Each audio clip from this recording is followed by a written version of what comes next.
Oh, right. Hi, my name is Jonah Scott. I voice Legosi in Beastars, and I'm here with Anime Impulse. God, that thing's sweaty.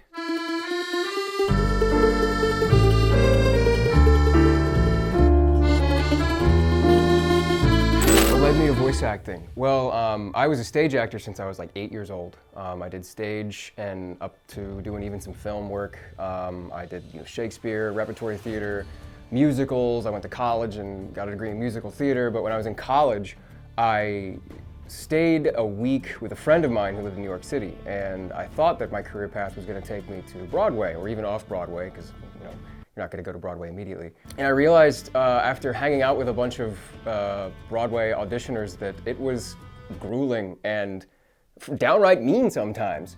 And I felt that I wouldn't really thrive in an environment like that. Some people like to, be motivated by that, but I'm not that kind of person. Also, I was looking at some of the dancers and actors that were, 40 plus, and if they've been doing this their entire life since they've been like 20, they are murdering their bodies.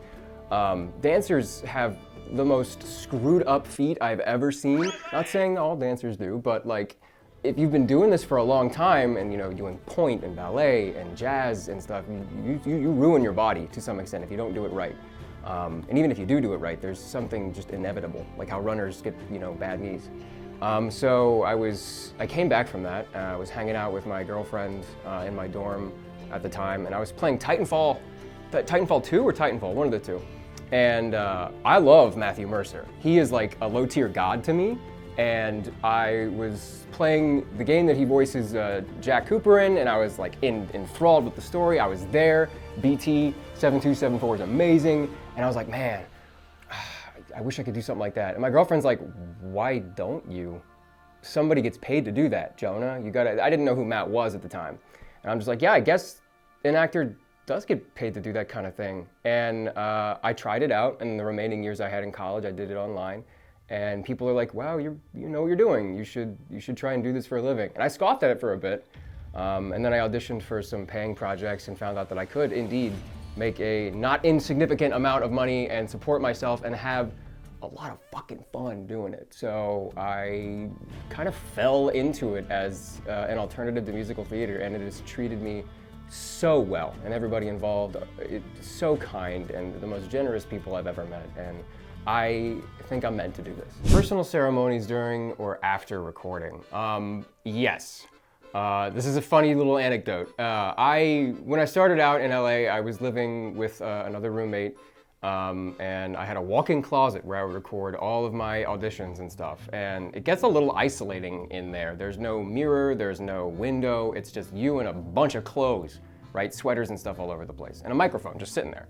And it gets a little lonely. And at first I had a stuffed animal that was just kind of there, and I would talk to as if it was the director, and I'd be like, hey, was that okay? You wanna do it again? All right, cool, thanks, Mr. Stuffles. But eventually it was like, I would get frustrated at myself because I wasn't like doing the take right, or I wasn't getting the character that I wanted to get down, or when I went out and listened to it, it didn't sound right. So I figured a way for me to have fun, still have fun, which is, if you're not having fun doing this, don't do it for a living. To get the fun back, I installed a bike horn on my mic stand. So whenever I would get frustrated, I would just like, "Bird-it," and like squeeze the bike horn, and it just made me laugh. And I would get back into it and have a good time. And then the takes after that, little honking the horn, really were lighter, and you could tell I was having more fun. You could hear the smile. What are my favorite musicals? I am kind of a like crude dude. Avenue Q, I listened to. How to Succeed in Business Without Really Trying was one of the first lead roles that I ever had, and that is like a 60s style musical. There's sweeping ballads and great dance numbers. It's great. I'm a big fan of the producers. Mel Brooks is hilarious, and let's see. I guess closer to my heart, and for all the furries out there, I played Horton the Elephant in Horton Hears a Who. That was some of the most fun I ever had because he's such an innocent little bean. And it was fun to be that innocent little bean in a really, really, really hot costume. As a sound designer, what are my inspirations and processes when designing sounds? I, like many other things that I do, kind of fell into sound design, and I found that I was good at it because I had I guess a cinematographic ear, and I could just hear when things would sound right and not. But I play a lot of video games, like a lot of video games. And if you sit and listen to, you know, somebody do the same over and over again. I'll reveal your true form. I'll reveal your true form. Again, especially when you're grinding and you just listen to the same sound effect, you want it to sound different and varied and... I'll reveal your true form. Something you would want to listen to 1,000 times over and over again. I know the sound effects from World of Warcraft by heart, and when I hear them in other media, I'm like, hey, I heard that in WoW. I don't want to be like that. I want to have an original thing. I don't want to have somebody else own the effect that I've already made. So something new and fun you would like to listen to over and over and over again. So you've seen on my Instagram page a bunch of the food that I cook, what my favorite dishes are to make for other people. I went to culinary school for a year after I graduated high school, thinking that I was gonna do that for a living. Nope. I did learn a lot. I learned a lot of French cooking techniques, and the thing that I like to make the most, it kind of bleeds over into holiday meals as well, so it's really well suited for that kind of thing, and it's a good dish to just know, is how to cook a whole chicken. Cooking a whole chicken with roast vegetables, mashed potatoes, and maybe a roll or two. That's it. That's all your food groups. And it's very, very simple because you just throw stuff in the oven, and then when it's done, everything else is done. It's very easy. You can do all kinds of variations with it. Oh, this time I want to put a lemon wedge under the skin. Go for it. The world is yours. Do whatever the hell you want. How different would Beastars be if it took place in Kentucky? Well, for one, there'd probably be a hell of a lot more horses. And a lot of the school would probably center around like equestrian games, maybe? So like athletes? I'm throwing this out, I'm pulling this out of my ass, but lots of horses, lots of, fried chicken's probably not the best thing to say. Old chicken. If you don't think that the Kentucky Derby would be a significant plot point, you are mistaken. So, where is my Kentucky Derby arc, Padu? Thank you. What was my reaction to being cast as Legosi? Verbatim, probably gonna have to bleep this out, but I said to the director, he told me, when I was in another session, he stopped my session, came in and told me, and I was like, I looked him dead in the eye and said, are you kidding me? And he said no. And he's the kind of guy to kind of lead you on. So I'm like, okay, I got cast as who? He's like, oh, one of the guys, one of the guys. And I'm like, I auditioned for like 3 dudes. Which one of the guys? This is important. And he's like, the main one. And I stopped in the middle of my session, had about a 5-minute freak out with the director at the time, Megan, and I'm just like, I love this show, oh my God, it's gonna be so great. And then I had to finish the remaining session, which I think was some Chinese movie dub. But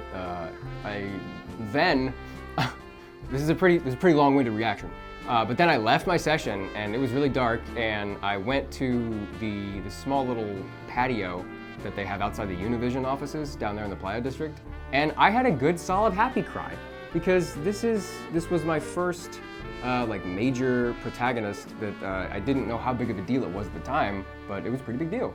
And I was elated, to say the least. And then after I had my happy cry and I was in my Uber on the way home, I had a very, very existential realization of, oh God, I can't screw this up.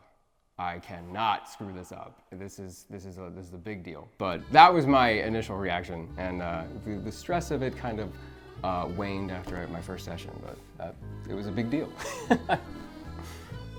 Something about Beastars that resonates most with the people who watch it. I guess growing up, being a teenager, it's very edgy.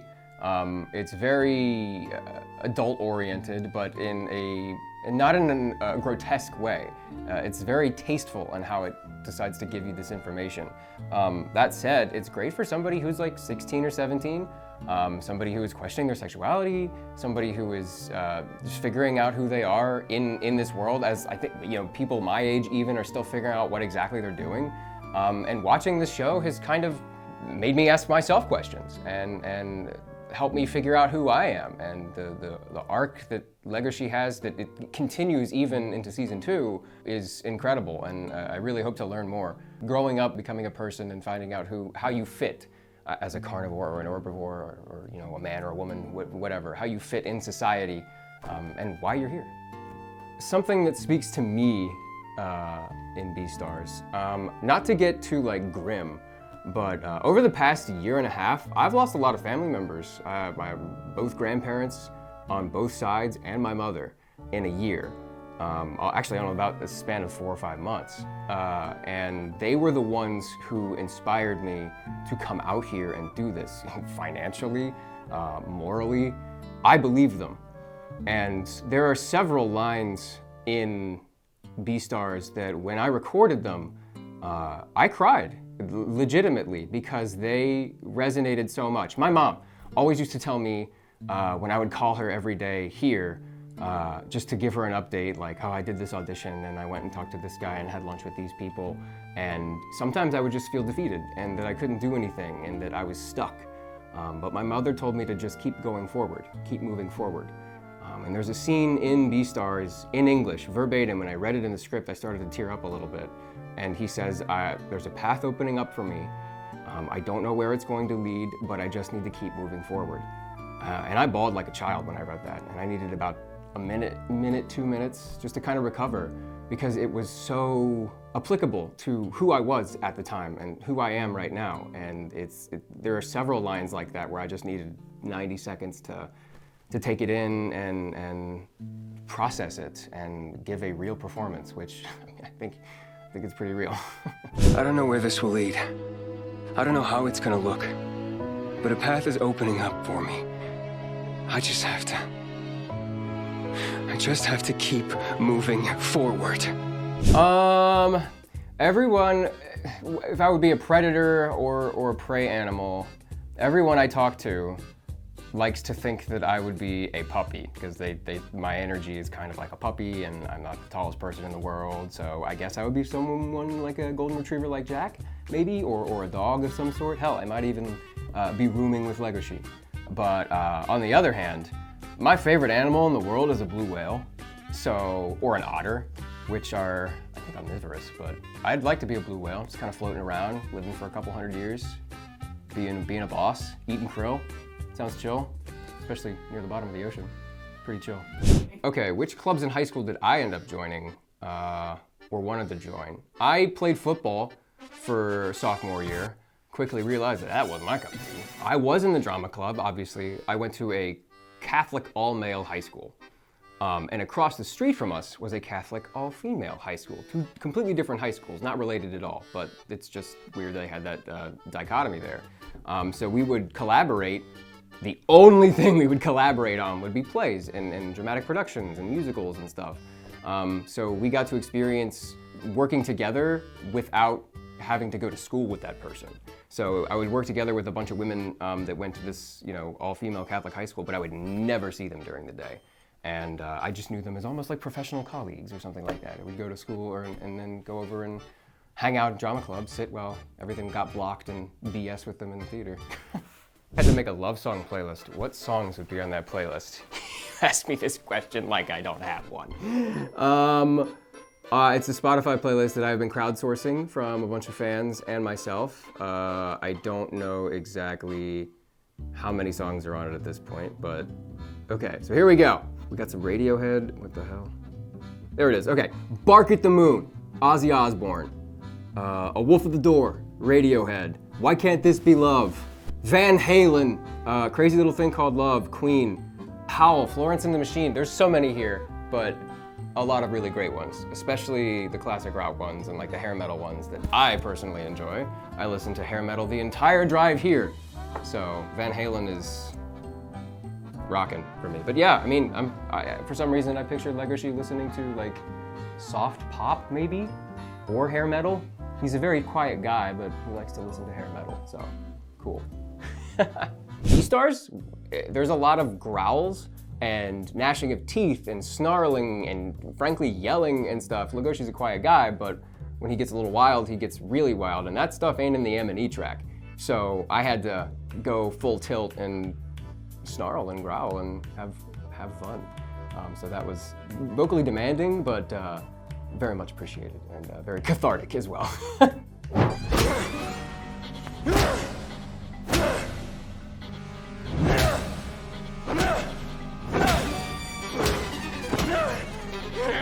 What games do I play? I play a crippling amount of Overwatch. I main McCree because everybody says I sound like Matt. No, because I love McCree. I do a really good McCree impression, and I get on the comms sometimes and try and fuck with people. It's great. That Farah can't be her real name. Faria. Did you even try? Zenyatta.